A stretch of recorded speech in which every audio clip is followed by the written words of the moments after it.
My name is Daniel Anderson, Product Manager and Microsoft MVP, along with my colleague Juha Koivala, Chief Sales Officer from Valo. We're here today in this very special session with a very special guest, Mark Bowden. Mark is voted the #1 body language professional in the world. So it would be fair to say now's the time to sit up straight, even if you are sitting at home. Now, Mark's the founder of communication training company TRUTHPLANE, whose clients include leading business people, politicians, presidents of Fortune 500 companies, and prime ministers of G7 powers. Now, Mark's written 4 best-selling books on body language and human behavior, and the most recent being Truth, Lies, and What People Are Really Thinking. Now, his TEDx talk has reached millions of people, and he's regularly called upon by media to comment on the body language of world leaders, celebrities, and other newsworthy people. Now, most recently, he also appeared on the Dr. Phil show.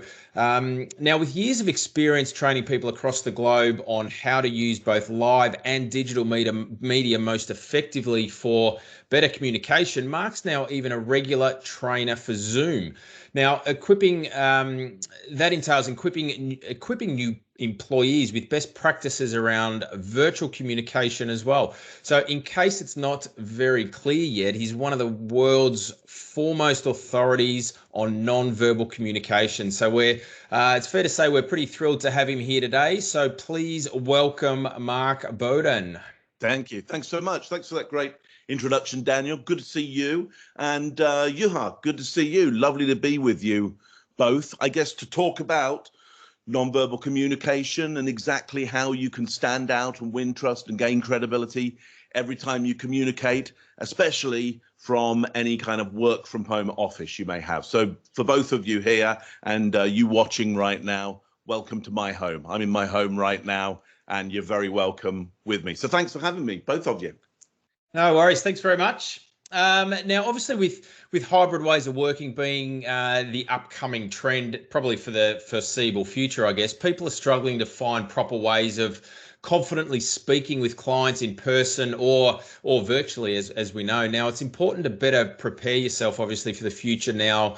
That a key component to not only, well, to everybody's success really is that of your company's is to really how to hold yourself together, I guess. Now, Mark, give us a little rundown on how we can lead, sale, and present with new ways of working, both in person and also online. Yeah, so look, one of the biggest things I want you always to think about is eye contact every time you talk with another human being via video. It's one of our most important nonverbal signals.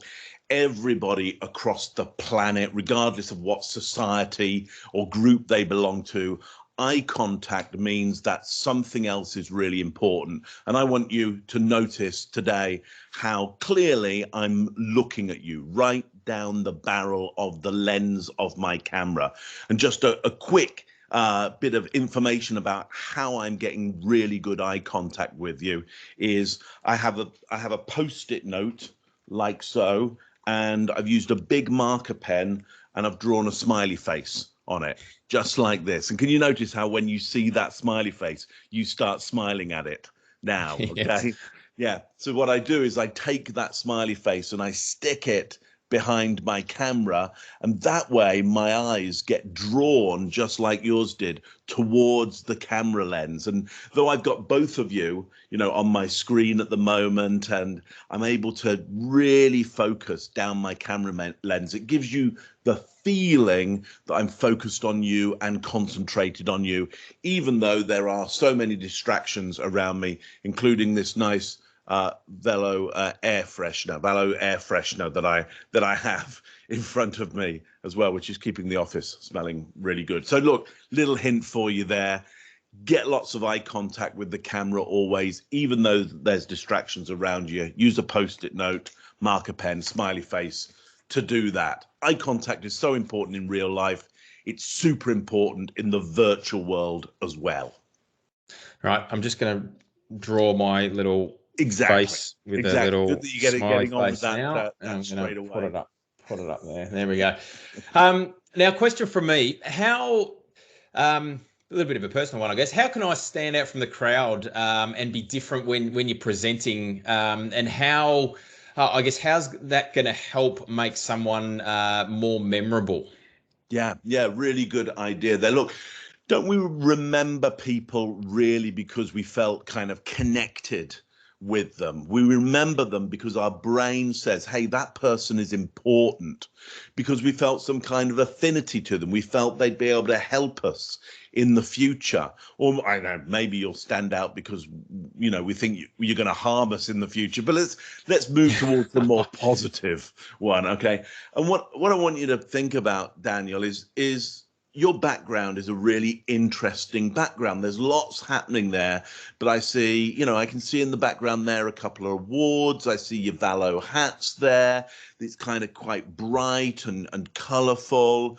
There's information there for me, and it helps me understand what might be important to you. Your background tells me some of your values. Now, we can talk a little bit later on, if you like, around, you know, what might be good virtual backgrounds, essentially. But in your real background right now, it introduces me to you and your values. So I see back there a couple of glass kind of ornaments and maybe 3 glass ornaments, and they look like they're kind of awards to me.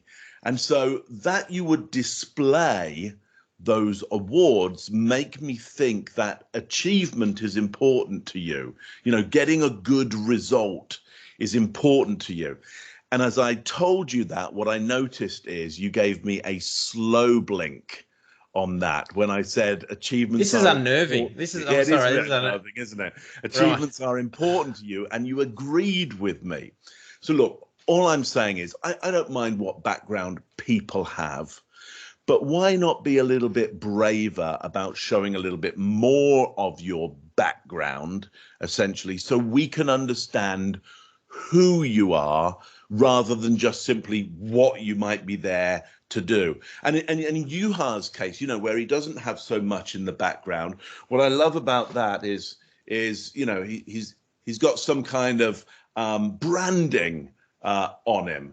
Now, what's great about branding when it's really well used is it's attached to the human being. It's linked with the human being. So instead of having that really lovely Valo logo hanging there in a virtual background, he's actually wearing the logo. It's physically attached to him. It's physically part of him, just like it is on your hat there, Daniel. So look, if you're not going to do anything with your background, it's a great opportunity to attach yourself to brands that you maybe work with, or brands that you respect and others might respect, brands that you're proud of, or maybe just brands that are fun, and grab people's attention with that. So I hope that makes sense to you. It does. That's interesting. Well, what are you? You tend to find that a lot of people, or especially now, using all these virtual backgrounds, and whether it's the beach or whether it's some fancy office, or what is that? How does that come across to you?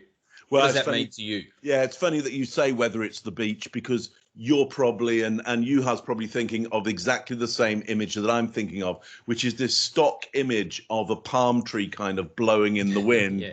That seems to come as a stock image with one of the platforms. I can't remember which. And though we've all messed around with that background and it was fun for a few moments, we all know that the person showing that background has never been to that particular beach. But they have probably been to a beach, or if they haven't been to a beach, they've been somewhere on vacation. Here's what I would say. I would much prefer that you actually get an image from an actual vacation that you had, and you put that up, behind you. So I could, if Yuha and myself were having a meeting, I could say, hey, Yuha, I decided today that we would meet on a beach called the Mauna Kea in Hawaii, because I used to go there about once a year, and I haven't been there for a long, long time because of the health crisis on at the moment. And so I'm really missing it, and then I might say, what are you most missing during this time? So now I've turned the background image into a trigger for some conversation to connect with each other. And from that connection, then I might be able to start talking about product or service or whatever it is I need to get across. Hope that makes sense to you both. I got no problem with virtual backgrounds. Look, all of this today is about how do you make it more personal? Personal is professional now. Hope that makes sense to you both. It does. And you are correct. I am outcome driven. So well done. Yuha, over to you. Yeah, sure. Great insights so far. This Thank you. is essential to our work and the work of so many people out there. We have tons of questions still. Here's one. So now that we're depending on the country a little bit, but we're getting slowly back into what is referred to as the hybrid workplace, right? And sometimes we do have the option of, having in-person meetings. So we might have a choice between in-person and online meetings, actually. However, in many in-person meetings, you still have to, apply special measures, such as social distancing and wearing a mask. So in your opinion, and from the body language point of view and efficiency point of view, what is most efficient or efficient, or what are the pros and cons? An in-person meeting wearing a mask or an online meeting with no masks? Yeah, I think that's a really interesting choice that we're all going to start to be making and going, what is the real benefit of the time and effort and resource of showing up live when people don't get to see so much of us potentially? It may be even a little bit awkward compared to this is low resource here. I mean, we're talking and we're in very different parts of the world right now, and yet all we did was press a button. First of all, Yuha, I want to talk about the value of each of them. If we were to have this conversation and I'd have got on a plane and flown there, you both would owe me a lot more. Okay. Now, what I mean by that is when I invest resource in a meeting, your unconscious mind knows that. And it thinks about the reciprocity, and it thinks, well, I owe Mark more. Now, does that mean you're going to buy more from me, or you're going to do more from me? Well, yeah, maybe not. Here's the thing. You're going to pay more attention to me, for sure. You may not buy, but you're going to pay more attention to me. You're going to feel that I am more important and my content is more important. Well, here's the thing in this situation here. It was a press of a button for us to get here. It's going to be easy for you to think that my product, my service for you is of less value. So here's what I have to do. In this context here, I have to build the personal connection with you. I have to make this conversation so much more personal. That's why I invited you into my home today. I said you're very, very welcome in my home, because now you're in my home. Now you owe me something. Yeah, you need to be, more social with me today. So look, Yuha, I think the thing is we need to make this situation more social. And the live situation, I would only start really purposely going back to that face-to-face meeting if you feel that you can get that social level as well. I'm thinking that, I want at some point to be able to take my mask off, for example, at some point. So look, here's what I might do. As I approach the person from a distance, I might make sure that they see my smile, they see my face, they see that smiley face from me, and we get that moment of personal connection, even if when I sit down close to them, you know, I have to put it back. I do want that moment of them seeing more of me. So, you know, long answer to your question there, but in the environment of face to face in the same geographical location, try as much as you can to show them more of your expressions if you can. Hope that makes sense to you. It does. It does. Thank you very much. Over to Daniel. Yeah, very good. Now, obviously, when we're presenting, whether in person or online, obviously more online recently, we all, I guess, want to be presenting in an engaging way so that people don't lose interest and that type of thing. But what are some signals or some signs that you can pick up if people are starting to lose interest? Yeah, okay, well, really good. Well, look, actually, let's start, Daniel, with what you can do to really engage people's interest. Because one of the things that you want to be doing is always checking you're engaging them, because then there's less chance that they've disengaged in the first place. I want you to notice one of the things that I'm doing, which is I'm showing you lots of gestures. I'm not just a talking head. I'm actually animated. So I'm showing you lots of open palm gestures, okay, which show you that I'm safe to be with, that I'm a benefit to you, not a risk. I'm showing you what we call baton gestures. These are the gestures that conduct along to the rhythm of my speech. That helps you understand what I'm saying. And I'm showing you quite a few what we call illustrator gestures. These are the gestures that almost kind of draw a picture of what I'm saying. And that makes the difference between this person here who's here to help you, or this person here who's here to help you. And what if I say exactly the same thing, but one of me, you don't get to see my hands and you don't get to see my gestures. So I might say to you, you know, I have a product and service that I think will radically improve your company and the profitability. Or I say, I've got a product or service for you that I think will radically help your company and radically improve the profitability.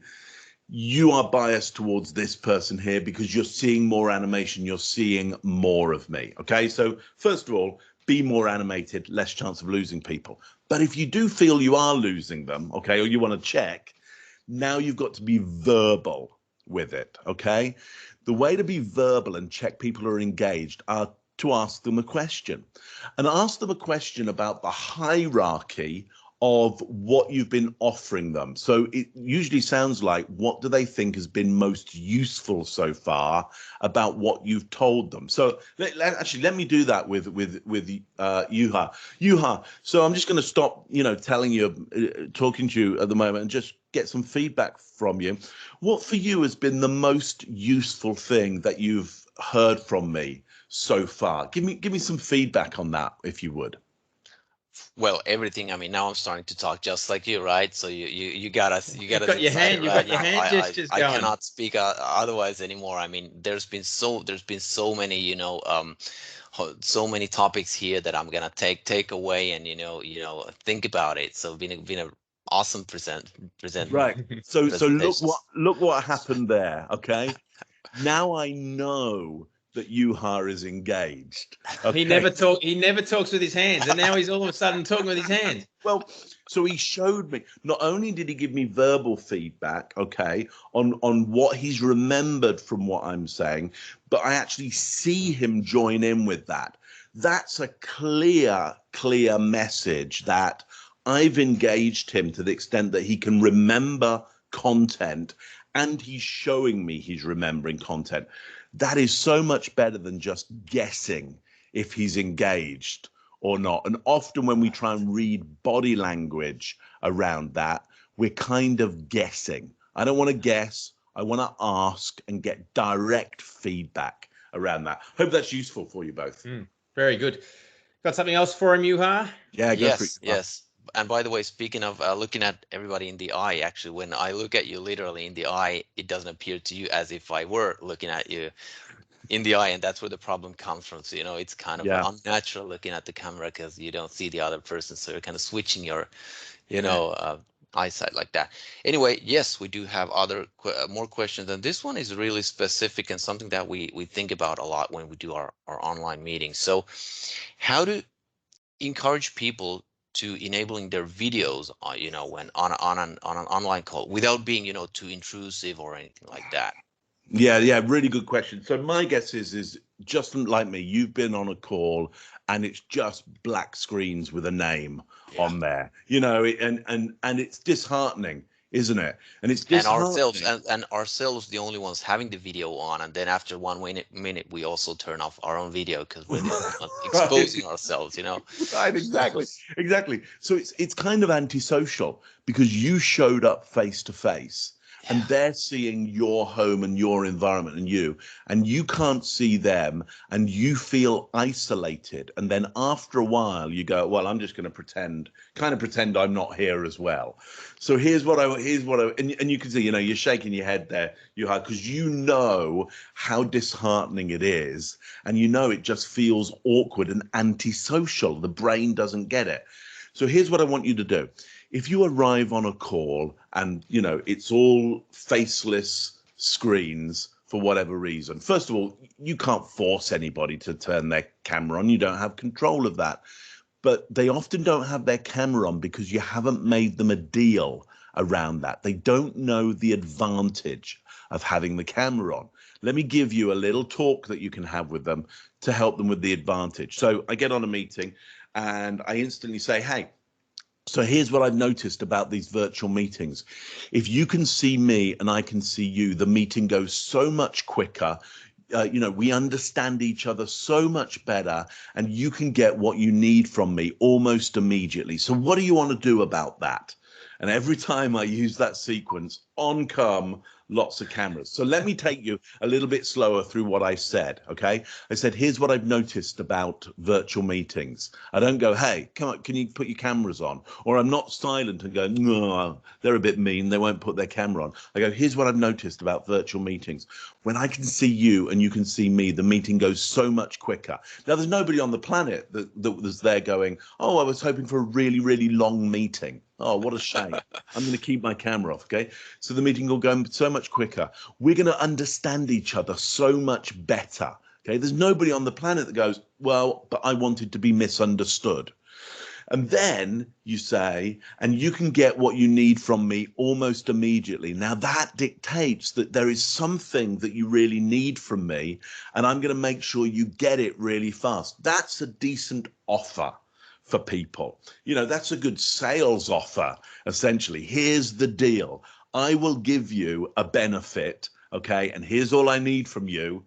You just switch your camera on. That's all you need to do to get that benefit.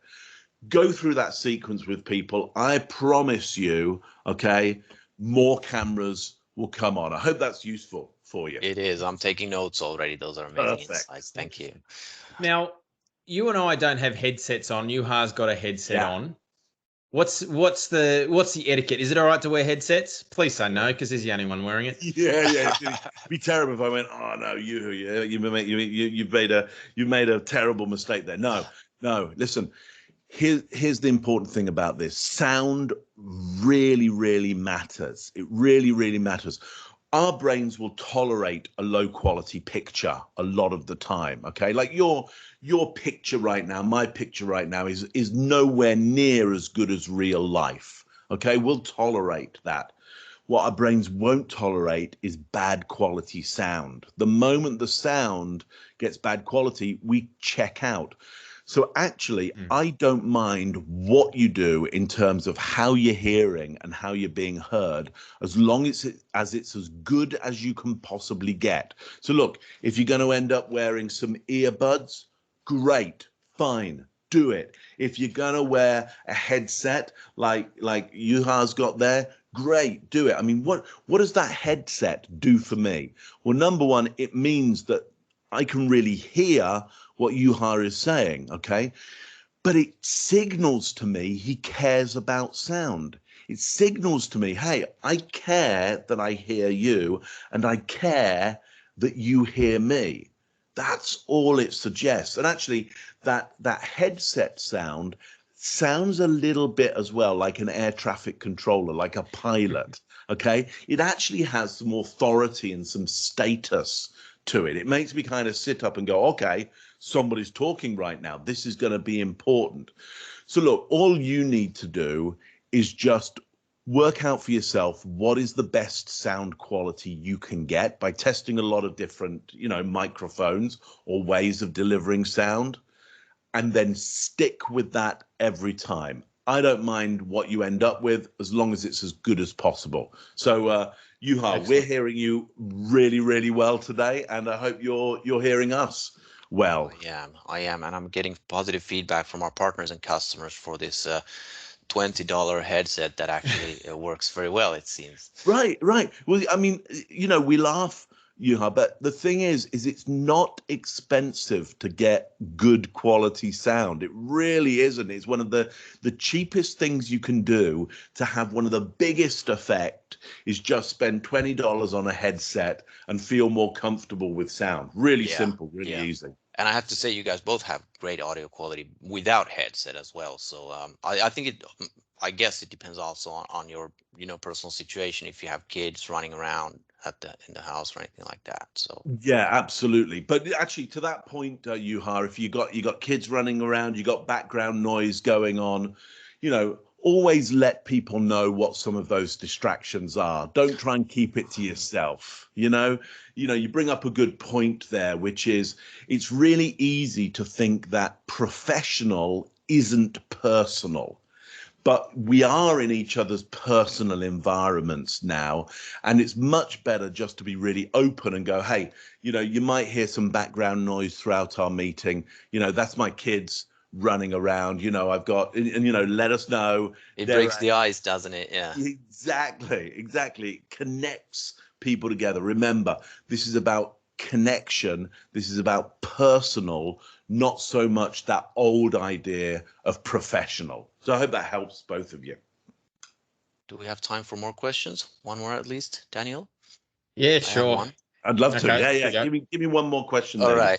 So this is very interesting. I mean, in an online meeting, how do you know if somebody's losing their interest in what you're saying? Do you, for instance, sometimes see or guess them, typing, reading their emails, doing something totally different? It must be a little bit more difficult in an online meeting than in person. Yeah, I mean, the thing is, there's so many distractions for people. I mean, I can literally see out my window right now, and there's a squirrel that is running along my balcony. Nice. Right now. So there's lots going on here. And the thing is you can't see what I see. And therefore, things that might look to you like I'm doing something else is a kind of a legitimate distraction. So here's what I want you to stop doing. I want you to stop reading some of these minute elements of body language, okay, and only investigate some of the big changes in people's body language. So, for example, throughout this, okay, there's been no massive changes in either of your body language, which means that you seem, both of you, you've been really engaged for the last half hour. Okay. Now, if suddenly I were to see a big piece of body language back, and now maybe you're looking off as well, that, there's a big difference between this image here in your peripheral vision while you're looking down the camera and this one here in your peripheral vision while you're looking down the camera. Now, at that point, when there's big changes, I would now investigate, and I'd say, hey, so I'm just going to stop what I'm talking about right now. Just want to check in with you. How are you feeling about what I've been saying? So I might ask a thinking question or a feeling question. What do you think about what I've been talking about there? Or what do you feel about the offer that we're giving at the moment? Okay. In that way, I can check out what is that big difference in body language around. Because, hey, maybe you'll go, well, you know what, I'm thinking about, the quantity that we might be able to invest in this offer, because maybe the lean back is your thinking. Or maybe you will say, hey, I've just noticed that my kid is, setting fire to the sofa at the moment. So, it's like I'm a bit concerned about that right now. Listen, there's all kinds of distractions for people in their home offices right now, and even in their offices right now. If you see big changes in body language, investigate. Otherwise, just get on with trying to have as personal conversation as you can with people. I hope that's helpful to everybody watching today. I'm sure it is. Amazing. Thank you very much, Mark. Now, time is up, unfortunately. Now, first of all, from me and Yuha, we just want to thank you very, very much for spending that half an hour just chatting with us. I know it brought both Yuha and I a lot of value, and hopefully everybody watching, it's also brought some value to them as well. There's a lot of great tips and advice there that you just shared with us. So no doubt that that will bring all the people watching some value. Now, where can we, if people have further questions from you, Mark, I am pretty positive that you're going to pop up on LinkedIn. So I'm assuming we can search you up on LinkedIn. Yeah, you'll find me on LinkedIn, Mark Bowden. Just type in my name there. You'll find me. And listen, you can link in with me immediately. I sit here all day, every day, answering your questions. So if you got more questions for me, more thoughts, or you just want to connect with me, go to LinkedIn, send me an invite there, and I'll link in with you. And it'll be great to chat further with anybody who'd like to. Awesome. Very, Thank very you so good. much, Mark. Now I'm just going to now take note of everybody's background and see if I can pick out what's important to them. But once again, thanks very much, Mark. It was great chatting to you. My pleasure. Great to meet you both. Thanks for having me on your event, in your show today. Been great talking with you. Been great talking to you at home or in your office right now. And see you all around. See you now. Thank you.